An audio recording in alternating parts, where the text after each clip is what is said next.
Hace muchos años atrás, cuando estábamos todos recién casados, me acuerdo que se dio una conversación en el comedor de mi casa, donde no solo Ceci, recién casados, y también estaba Elsa, estaba Sara, las cuñadas. Le dicen a mamá, le preguntan a mamá, ¿qué es vivir el parto? Imagínense que mi mamá tuvo 6 y estas espécimes, ¿verdad? Y entonces alguien decía, pero yo no sé si voy a tener fuerza, no voy a tener fuerza, si voy a tener... Y entonces mamá le respondió, no te hagas ningún problema y no te preocupes por nada, porque cuando llegue el momento las fuerzas vienen solas. ¿Cuántas mamás me dicen amén? Esa instancia es comparada por un gran rey. Y el domingo pasado yo les hablé acerca de cómo Isaías logró rescatar de la invasión asiria a su nación. Pero no les hablé del rey. Entonces vamos a ver desde la óptica del rey, que fue el rey Ezequías. Ezequías con 25 años tomó el reinado. Y por si usted no lo sabe, en aquel tiempo, a los 25 años todavía era un adolescente. Ezequías toma el reino con 25 años y hace grandes transformaciones en su nación para lograr que la nación se vuelva a Dios. Sin embargo, le toca vivir la experiencia de ser invadido. Y entonces, Ezequías va a transmitir un concepto que en esta noche quiero dejarles muy claro, porque quiero hablarles esencialmente acerca de lo que es llegar al límite. Quiero que con total honestidad me levante la mano todo aquel que alguna vez en su vida llegó a un verdadero límite. Ok. Diga conmigo, al límite. Bueno, hay momentos en la vida donde uno piensa que está en el límite y no se da cuenta que abre la puerta y abajo le espera el abismo, ¿verdad? Y muchas veces te ha pasado que llegaste al límite y dijiste, ya más no puedo. Y de repente no te diste cuenta que lo que venía era peor. Y hay instancias en nuestras vidas que nos han llevado a nuestro propio límite. Y es entonces Ezequías, en 2 de Reyes, capítulo 19, verso 1 al 3, que le dice, cuando el rey Ezequías lo oyó, ¿qué oyó? Oyó la amenaza. Oyó la amenaza de Senaquerib, del rey de Asiria. Sabía lo que era Asiria. Y como rey, ya no te hablo como Isaías. Isaías era el profeta, pero como rey, él sabía que Asiria cuando invadía no jugaba, que Asiria te comía crudo, que el ejército de Asiria entraba y no perdonaba, que a los hombres los degollaba vivos para infundir el terror. Cuando Ezequías, porque está muy lindo estar con la guitarrita orando y cantando al Señor, Isaías estaba conectado fuente a fuente, pero Ezequías estaba en el palacio.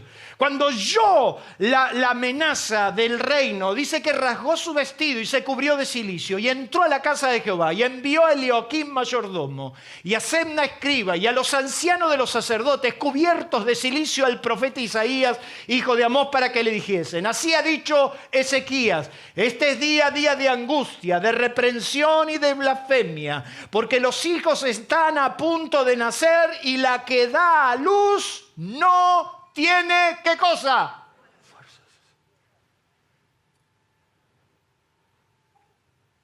Ezequías dice, hay un momento en la vida que aunque estés a punto de parir, llegaste a un límite, un desgaste que no tenés fuerzas. La pobre Raquel parió así a Benjamín, la amada de Jacob. Cuando llegó el momento de dar a luz a Benjamín, dice que tuvo trabajos de parto muy dolorosos. Y dice que Raquel, en el último suspiro, en el último esfuerzo, dio a luz a Benjamín y le puso por nombre el hijo del dolor. Y sin embargo Jacob cuando lo tomó dijo, es el hijo de la mano derecha, es el último hijo. Mire qué interesante lo que dice esta traducción. Este día es día de desgracia, de castigo y de vergüenza. Los niños están a punto de nacer, pero falta fuerzas para darlos a luz. Y otra traducción, cuando lee este versículo, dice: hoy es día de angustia, castigo y deshonra, como cuando los hijos están a punto de nacer y no se tiene fuerza. Hubieron momentos en mi vida donde no tuve la fuerza de tomar la decisión que yo sabía que tenía que tomar. Hubieron momentos en mi vida donde me encontré frente al límite total, mi límite total. Y a pesar de saber lo que había que hacer, no tuve fuerzas. No pude, no quise. Y entonces hace un tiempo atrás, en una reunión de negocio, alguien me marcaba que 4 años atrás tenía que haber tomado una decisión que me hubiera evitado una pérdida tan grande. Me dijo: si vos sos un hombre tan inteligente, ¿por qué no lo hiciste? Dije: no supe, no pude, no quise hacerlo. Y me dijo: ¿por qué? Porque iba a causar mucho dolor a alguien que yo quiero mucho. Entonces hay momentos en la vida donde vos vas al límite. Hay momentos donde vos llegás a tu propio límite. Pero en ese límite real te puede pasar de que tampoco tenés fuerzas. Y es como cuando mirás resignado algo que se cayó y ya no tenés ganas de levantarlos. ¿Cuánto me están entendiendo en esta noche? Y entonces de repente te encontrás frente a tu familia, frente a todo lo que te pasa, frente a tu vida espiritual, y es como que ya no. Es el momento, pero no hay fuerzas. Ezequías le dice a Isaías: mirá, clama a Dios. Pero hemos llegado al punto que estamos en un límite total. Estamos por parir, pero no tenemos fuerzas. Estamos en nuestro límite total. Fuerza.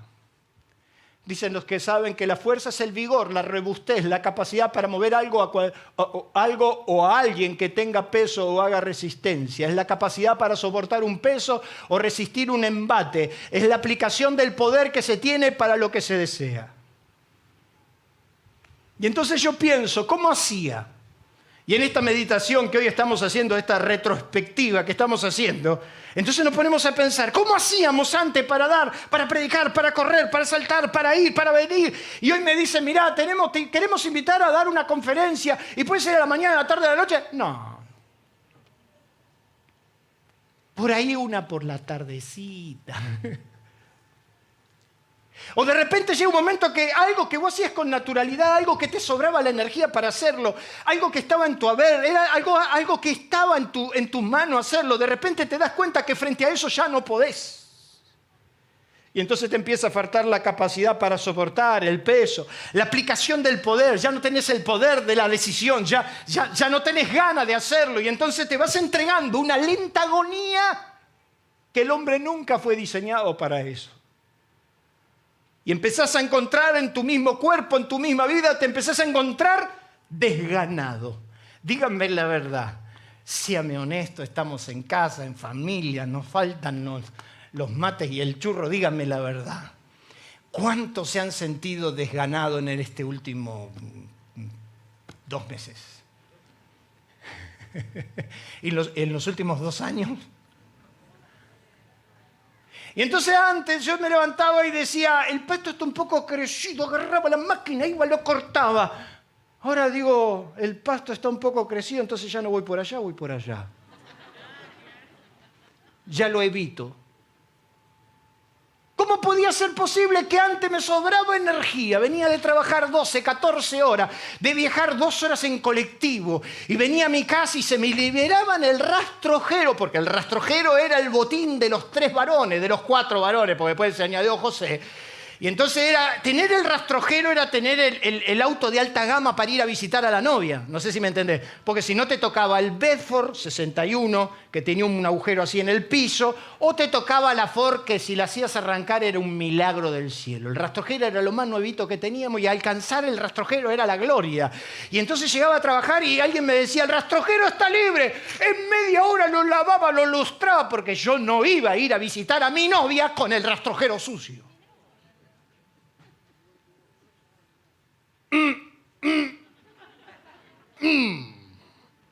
Jamás acepté o concebí la idea de que mi novia se suba arriba de un auto sucio.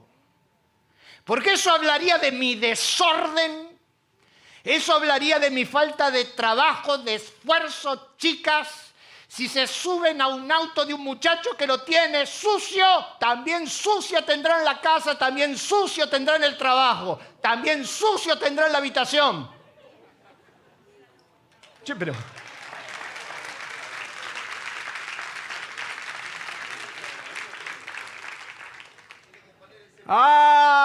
porque en aquella época, ¿te acordás, Elsa? Andábamos con los tacos aguja vestidos de seda arriba del Bedford.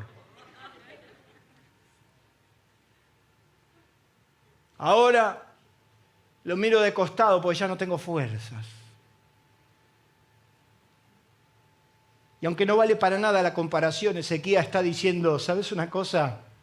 Como diría mi mamá, la mujer cuando está por dar a luz, la fuerza vienen sola. Sin embargo, él está diciendo, llegué a un límite que las fuerzas no vienen. Que las fuerzas no están. Y que hay un momento donde todo ser humano baja los brazos. Y hasta el más espiritual de todo, y hasta el que sabe la Biblia, y hasta tu pastor,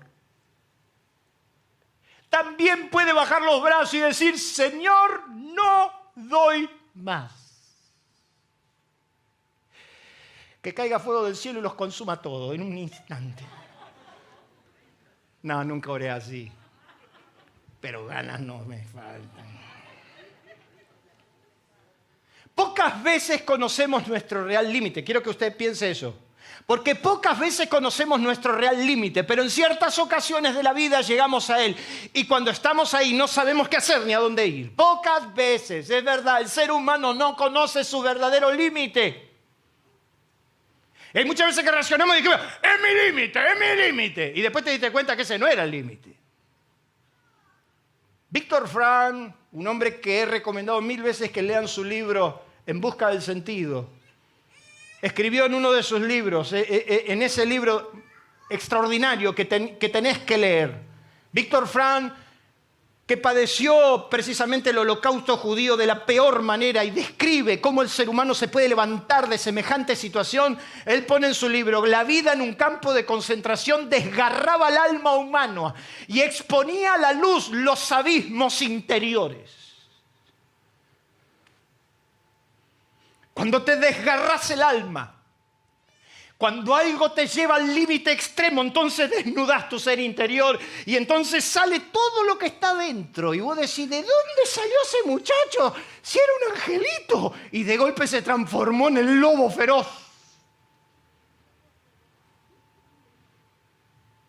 Él dice que la única diferencia en un campo de concentración donde tenés que ver la descripción exacta que este hombre hace, siendo un científico, siendo un hombre próspero, fue casado de su casa, separado de su esposa murió en otro lugar, él murió en otra situación, en un desgarro interno impresionante, impactante. Él dice, la única razón por la que un hombre salía del campo de concentración con vida y otro se moría ahí en medio del dolor, eran los que lograban conservar la esperanza. Entonces quiere decir que la esperanza es lo único que motorizó a una persona que llegó al límite total, donde sintió que su alma se desgarraba, pero que empezaron a aflorar los abismos internos. Y cuando llegas al límite, a tu límite, te empezás a conocer y empezás a darte cuenta realmente de lo que sos. Nos cuesta asimilar que Dios sí conozca nuestro límite y que nosotros no. Y que muchas veces Él mismo permite y promueve que lo vivamos para desnudarnos y mostrarnos a nosotros mismos lo limitado, pequeño que somos. En ese estado es donde somos rescatados, consolados y sanados por nuestro Creador. ¿Cuántos dicen amén a eso y le dan un fuerte aplauso a Dios por eso?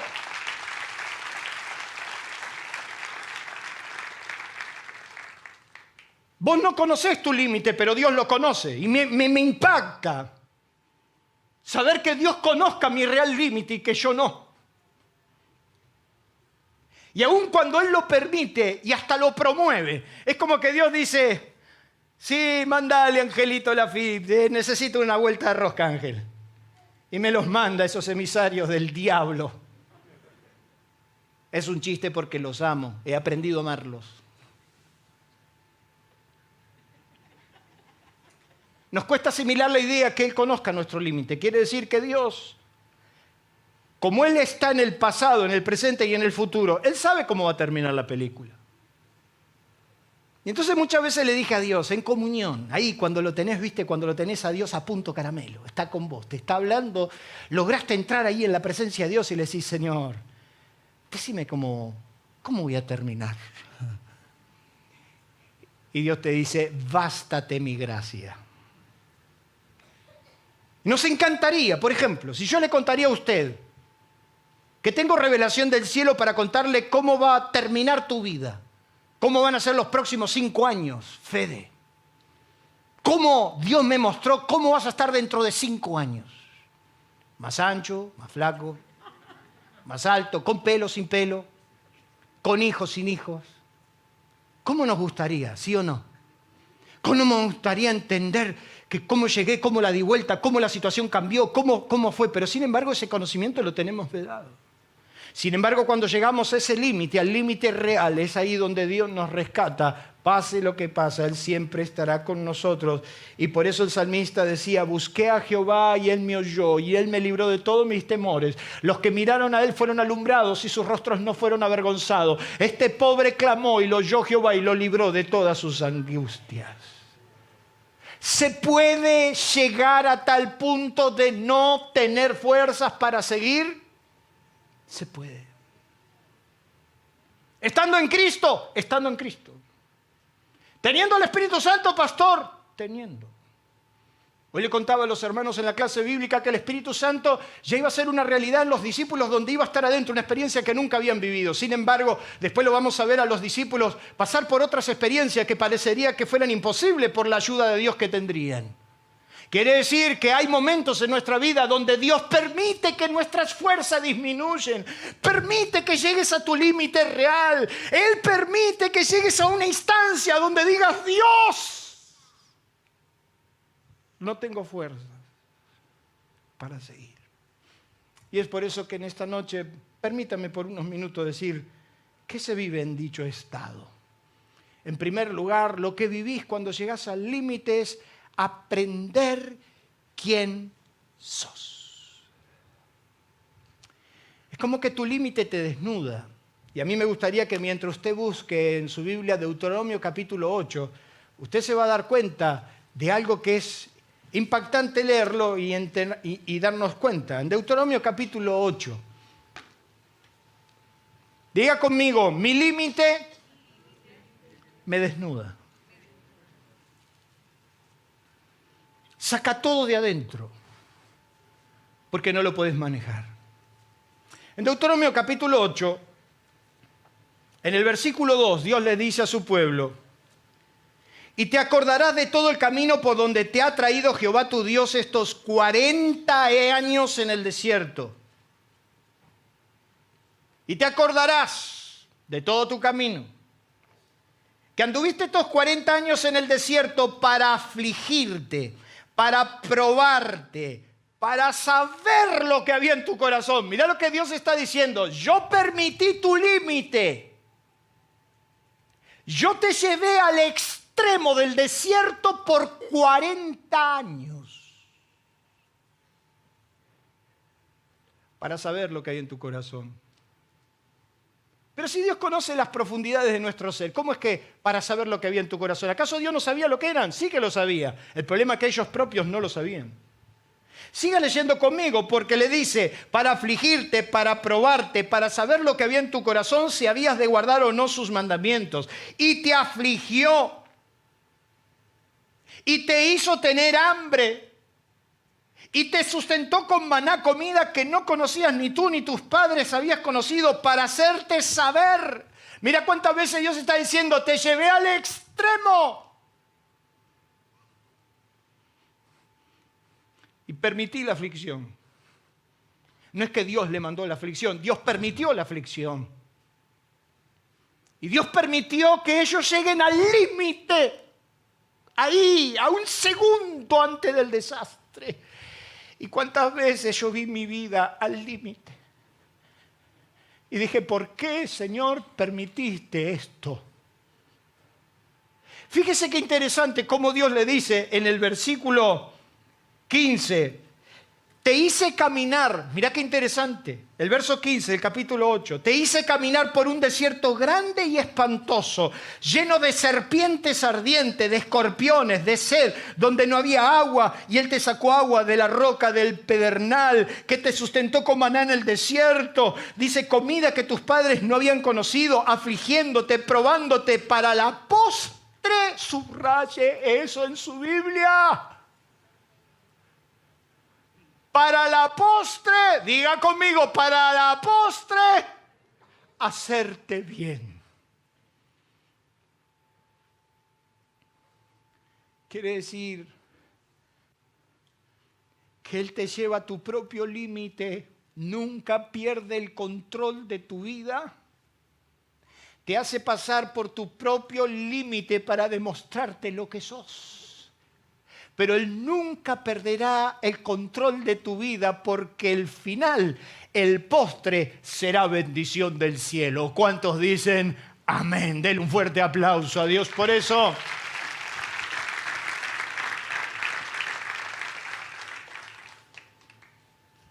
Cuando Dios te lleva al límite. Lo segundo te pasa cuando vives esa experiencia, es que cuando estás ahí, necesitas ayuda. Diga conmigo, necesito ayuda. Dígalo fuerte, necesito ayuda. La adversidad te desgasta. Te va erosionando por adentro.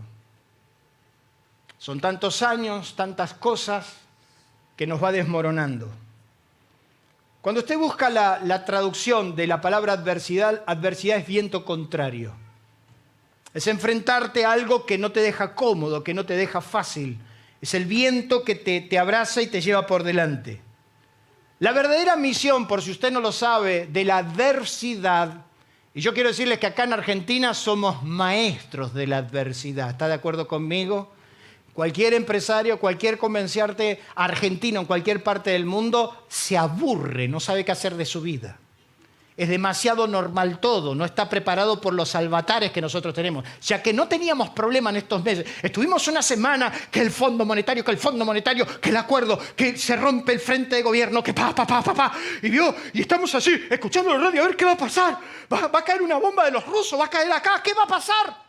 Ya que no estábamos con la cabeza bastante afectada, esta semana problema con el campo, salen a la ruta, cortan las calles, ¡santo Dios! La adversidad te desgasta, te va quitando el brillo, te va quitando la emoción, y es ahí cuando llegas a ese límite donde necesitas ayuda. Amalek, en la Biblia, eran los descendientes de Esaú. Era un pueblo de villanos que vivía del saqueo hostil, verdaderos malandras y beduinos, que habitando en la montaña aprovechaban en sus escondites que nadie los veía. Y cuando pasaba un pueblo por los llanos, ellos iban por la retaguardia, los atacaban y los saqueaban y vivían de lo ajeno. ¿Usted no conoce gente que vive de lo ajeno? Saqueadores profesionales, saqueadores. Tipos que dicen a este pueblo vamos a ponerle más impuestos.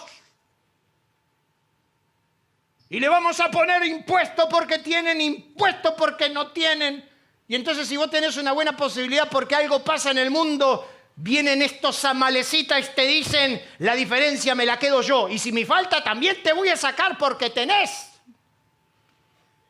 Cualquier coincidencia con la realidad, usted lo sabe. Los amalecitas atacaron la retaguardia de Israel y la Biblia dice, el relato bíblico cuenta, que cuando Israel cruzó, los amalecitas esperaron la retaguardia, esperaron el golpe por atrás. Dice que en el fondo del campamento de Israel iban los enfermos, los ancianos, los debilitados. Y la Biblia dice que los amalecitas fueron a golpear por atrás y fueron a atacar a los ancianos, a los débiles, a los enfermos y atacaron por la retaguardia. Éxodo no nos cuenta lo que había pasado, pero sí libros después, posterior, nos cuenta. Y precisamente usted lo puede encontrar en Deuteronomio, el relato aclara lo que había pasado. Lo cierto es que Israel había salido de Egipto, el mar se había dividido, la gloria estaba delante de ellos, y de golpe se encuentran con que Amalec les atacó la retaguardia. Y entonces Dios dijo, Moisés, agarra a Josué y mandalo a la batalla y vos ponete delante allá arriba en la montaña mirando la pelea. Y la Biblia nos dice que arrancó la pelea y entonces Moisés levantó las manos. Y cuando levantó las manos veía que Josué prosperaba y ganaba, pero cuando él bajaba las manos, dice que Israel sufría la derrota y entonces estaba Hor y Hur delante de él.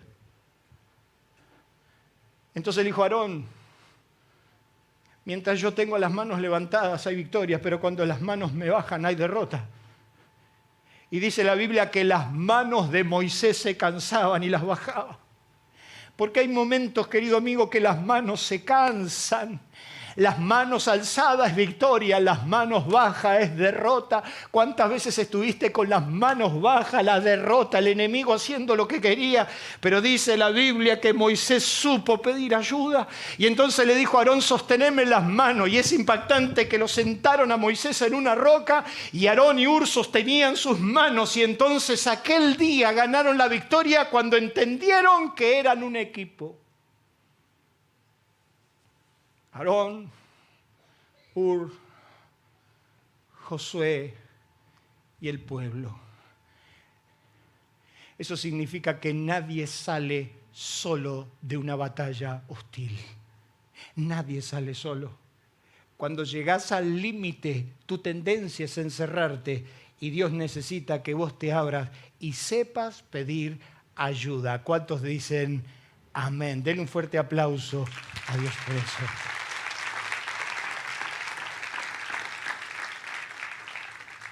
Por eso somos parte de una iglesia. Y por eso tu dolor me tiene que doler.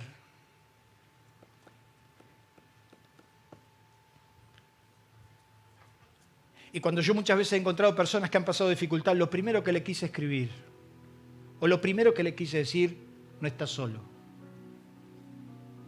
Porque cuando llegas al límite, necesitas ayuda. En ese hospital frío, en ese hospital que pasábamos noches enteras, en el Garrahan, 2 años y medio, viendo a nuestra sobrina morir, en esas noches agudas donde solo se escuchaba el conmutador, las veces que venían mis hermanos, mis amigos, con un termo, un café, simplemente a darte un abrazo y demostrarte que no estabas solo, nuestras manos se levantaron. Cuando llegas al límite te vas a dar cuenta que necesitas ayuda. Cuando estás en el límite te vas a dar cuenta que el tiempo, y diría el tango, el tiempo pasa y nos vamos poniendo. Entonces llegas al límite. Jesús le dijo un día a Pedro, mira Pedro, ahora te movés y haces lo que querés, pero va a llegar un momento donde ya no vas a hacer lo que querés. Otro te va a llevar, otro te va a ceñir y te va a llevar a donde no querés. Hace unas semanas atrás yo me fui, por nuestro aniversario nos fuimos a un hotel acá en Buenos Aires y entonces vi un cuadro que me impactó. Y entonces le dije a mi mujer, mirá Ceci, si vos me ves en ese estado, por favor no lo permitas. Porque había un anciano, un hombre ya muy deteriorado por la edad, en medio de un cumpleaños, vaya a saber del nieto, de que lo llevaron para la foto. Y entonces al pobre anciano lo sacaban como un florero, lo sacaban acá, lo ponían acá, lo ponían acá, lo ponían allá. Y yo dentro mío decía, ese hombre debe estar soñando con volver a su casa porque ya no está para eso. No nos damos cuenta cuando llegamos al límite de que el tiempo nos pasó. David fue un guerrero extraordinario. El inexorable paso del tiempo nunca acusó recibo sobre él. La espada de David nunca tuvo paz. Conquistó naciones enteras, sometió a los reinos de la tierra, guerrero por naturaleza, cantor por don natural, rey por designio de Dios. La Biblia nos dice que David sometió a todas las naciones frente a él. La Biblia nos cuenta que David sometió a los sirios, a los moabitas, a los filisteos, a los amonitas, a los filisteos, a los amalecitas, a los de Soba. Y la Biblia dice que David administraba justicia y ganaba fama sobre todos los reinos de la tierra. David el guerrero sonaba la trompeta y era el primero en salir. Conquistó naciones, 40 años de guerra, 40 años de espada. Pero dice la Biblia que un día los filisteos se animaron a atacarlo nuevamente y David salió a la batalla. Pero la Biblia nos dice que en medio de la batalla David se cansó. Y cuando David se cansó estaba a punto de morir y fue Abisai que le salvó la vida y le dijo, Señor mío, nunca más salgas a la guerra. No sea cosa que la lámpara de Israel se apague. No había entendido que el tiempo había pasado. Y entonces cuando van pasando los años empezás a ver el límite y empezás a olvidarte de las cosas. Empieza a costarte más porque el tiempo nos pasó. Y entonces llegás a ese límite donde tu mente dice una cosa pero tu cuerpo hace otra. Y es por eso que siempre le decimos a Jorge, deja el fútbol antes que el fútbol te deje a vos. Porque él piensa que tiene 17 años, 20 años. Toda la vida lo vi correr detrás de la pelota. ¿No es cierto, Pola? Toda la vida atrás de una pelota. Y tiene 50 y tantos años y sigue atrás de la pelota. Hasta que un día la pelota lo jubile. Y entonces se dé cuenta que llegó al límite. Hay un momento en la vida que llegas a tu límite. Sin embargo, la Biblia dice que los que confían en el Señor tendrán nuevas fuerzas, que aún en la vejez fructificarán, estarán vigorosos, verdes. Pero cuando se llega a esa instancia, también vivimos la tristeza de pegar vueltas y vueltas, porque estamos en el límite. La Biblia nos cuenta que después de la alimentación de los 5.000, Jesús subió a la barca a los 12 discípulos con mucho hambre. Y la Biblia nos cuenta que los discípulos estaban exhaustos, cansados. Volvieron de una gira donde ministraron, donde liberaron, donde sanaron y donde no tuvieron tiempo ni para comer. Entonces la Biblia nos cuenta que Jesús dijo, vamos a descansar. Pero cuando las multitudes los descubrieron, dice que fueron y Jesús tuvo compasión y dijo, a ministrar. Y entonces lo que era un descanso se transformó en un día de ministración. Y ministraron a 10.000, 5.000 hombres sin contar mujeres y niños. Y cuando estaba terminando el día los discípulos dijeron, Señor, despídelo, despídelo. Y Jesús dijo, no señores, no se va nadie, acá ustedes tienen que darles de comer. Un chiste, 12 mozos para 10.000 personas. Imagínense los discípulos sirviendo a los 10.000 que estaban muertos de hambre. Y cuando llegó la noche Jesús dijo, vayan a la barca y espérenme ahí mientras yo despido a la gente. Y la Biblia nos cuenta que esa misma noche, Marcos capítulo 6 nos cuenta de que esa misma noche la barca de golpe se desató la tempestad y los chicos estaban cansados, fastidiados. Los discípulos estaban agotados, estaban en una instancia donde ya no podían dar y no se habían dado cuenta que después de 8 horas de trabajo subieron a la barca a las 7 de la tarde, eran las 3 de la mañana y dice que estaban pegando vuelta en el mar de Galilea. Cuando llegas al límite y al límite de tu vida de golpe estás dando vuelta y nada se resuelve y nada avanza y nada camina. Pero Jesús a la distancia le dijo, no teman, yo estoy, ya los socorro. Cuando llegas al límite, tenés que aprender a cruzar, ¿qué cosa? El no. Sennacherib le dijo, no vas a poder contra mí, Ezequías. No vas a poder. No podés. Y ese es el límite. ¿Cuántas veces te dijeron, no vas a poder? No podés. Sin embargo, Isaías le manda a decir, Ezequías, quédate tranquilo. Ese que bravuconó, ese está en las manos de Dios. Entonces aprendés a cruzar los no. ¿Cuántos no nos están diciendo que no vas a poder? Vos mismo te estás diciendo que no vas a poder, que no vas a llegar, que no y que no. Vas a tener que romper con el no. Diga conmigo, tendré que romper con el no. Voy a terminar en esta noche. Porque hay momentos donde estas cosas te pasan y te voy a dar 3 recomendaciones finales. La primera, Ezequías se humilló ante Dios. Si vos estás en ese límite donde no tenés fuerzas, si vos estás en ese límite donde ya no sabés, mi primer consejo es que te humilles ante Dios. La Biblia nos dice que cuando el rey Ezequías oyó la amenaza, rasgó su vestido, se cubrió de cilicio y se fue a la casa de Dios.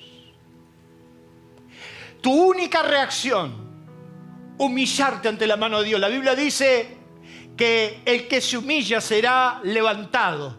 Y la Biblia dice que Dios exalta a los humildes, pero vomita a los soberbios. Y entonces si estás en el límite de tu fuerza y no tenés fuerza ni para enfrentar tu mañana, lo único que te digo hoy, humíllate ante Dios. Lo segundo, busca hombres de revelación que te ayuden. Ezequías no le mandó a cualquiera a pedir ayuda, lo mandó a Isaías. Él sabía que Isaías era un hombre de oración, él sabía que Isaías era un hombre de Dios. Entonces busca ayuda, pero con hombres de revelación, con hombres que estén un paso adelante, con personas que te puedan indicar, que te puedan aconsejar, con buena gente. Ese club de amigos de queja, déjalo, no sirve. Busca hombres que te guíen, hombres de revelación. Y por último, entrega el mando. Dice la Biblia que Ezequías agarró las cartas que lo amenazaron y fue a la presencia de Dios y las tiró en el altar. Y dijo, Señor, ahí tenés la amenaza, yo no puedo hacer nada. ¿Saben cuándo empezó mi real victoria? Cuando yo decidí no hacer nada y entregar el mando de mi vida a Dios. ¿Qué le parece si en esta noche usted le entrega el mando a Dios? Mire lo que dice ahí. Jeremías 31:25, porque satisfaré al alma cansada y saciaré a toda alma entristecida. En esto me desperté y vi, y mi sueño me fue, ¿qué cosa? Es hora de despertar de la pesadilla. Es hora que te despiertes, pero que ese despertar sea agradable.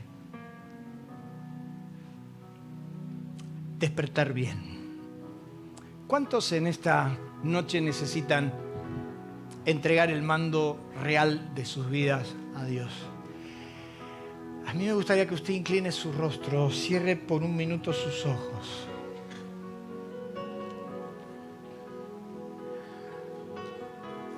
Por ahí vos desconociste que llegaste a tu real límite y las fuerzas ya no están. Ezequías dijo, Señor, yo sé que me enfrento a un enemigo que no puedo, que no sé. Pero hoy te vengo a entregar el mando. Hoy te vengo a decir, Señor, que yo quiero cruzar el no. Yo quiero romper el no. Y si no hay fuerzas, y si estoy en el límite total de mi vida y no hay fuerzas, yo te vengo a pedir, Señor, con toda humildad, que traigas nuevas fuerzas sobre mí. ¿Cuántos en esta noche están en su real límite y quieren pedirle a Dios una intervención sobrenatural, levante su mano donde está. Quiero orar por usted. ¿Cuántos dicen, Señor, estoy en el límite absoluto de mi vida? Yo necesito, Señor, yo necesito tu intervención. Yo necesito un cambio. Señor, no tengo fuerzas. Las fuerzas no están. No tengo fuerzas. Yo sé que tengo que levantarme, que tengo que hacer, pero las fuerzas no están. Pero, Señor, en esta noche yo vengo delante de ti a entregarte el mando de mi vida, a decirte, Señor, que en tu presencia yo me humillo para que seas vos y no yo. Yo te pido, Señor, en esta hora, mira estas manos, mira estos hombres y mujeres que están en su real límite, que ya no pueden más, que ya no tienen fuerzas para seguir, que ya las fuerzas han faltado, que ya no saben cómo hacerlo. ¡Oh, Dios! Tú eres el único que puede multiplicar nuestras fuerzas. Tú eres el único que nos puedes ayudar a cruzar el no y a decir, aunque sean los asirios, aunque sea un ejército enorme, aunque sea una deuda, aunque sea una estafa, aunque sea una enfermedad, aunque sea un daño enorme, yo en tu nombre, Jesús, me pongo de pie. Porque aunque las fuerzas no están, yo dependo de tu mano sobre mí. En el nombre de Jesús entrego mi vida, entrego mi destino, entrego mi propósito, mi familia, todo lo que soy, todo lo que hago en tus manos. Y declaro que en tus manos estará seguro. En el nombre precioso de Jesús te bendigo y declaro nuevas fuerzas sobre tu vida. Te bendigo, sueños vivos, sueños, esperanza, en el nombre maravilloso de Jesús. Amén y amén. ¿Le puede dar un fuerte aplauso a Dios en esta noche? Póngase en pie.